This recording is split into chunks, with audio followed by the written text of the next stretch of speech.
Chris Prophy, musically obsessed. Chris Prophy, musically obsessed with vinyl CDs and cassettes. Chris Prophy, musically obsessed. Oh yeah!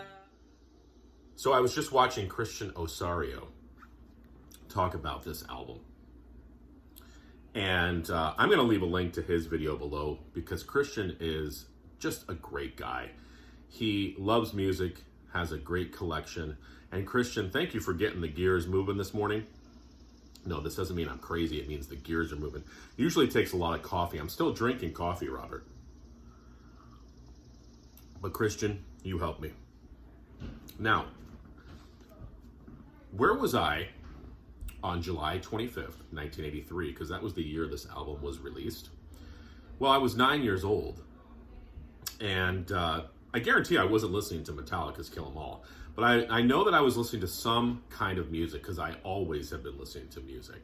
But yeah, so I was 9, July 25th, 1983. Well, it's July 25th, 2023, and this album is turning 40 years old. 40 years old.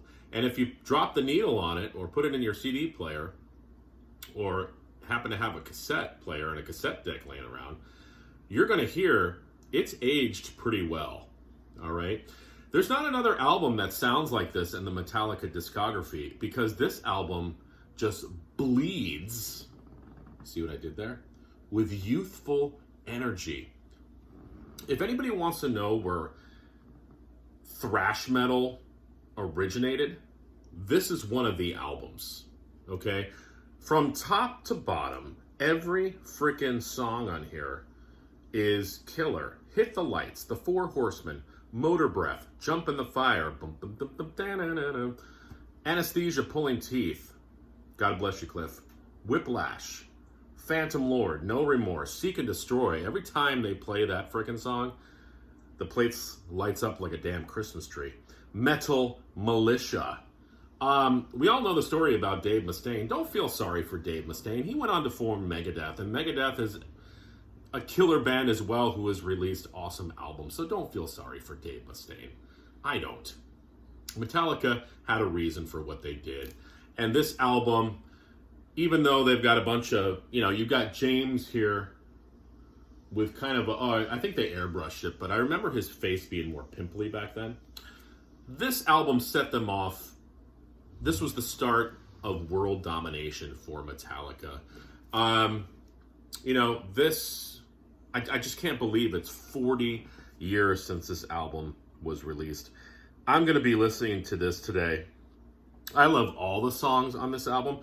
It's so funny to hear James's voice, though. I don't know how old he was for the recording of this album, but you can hear how young he was in his vocals.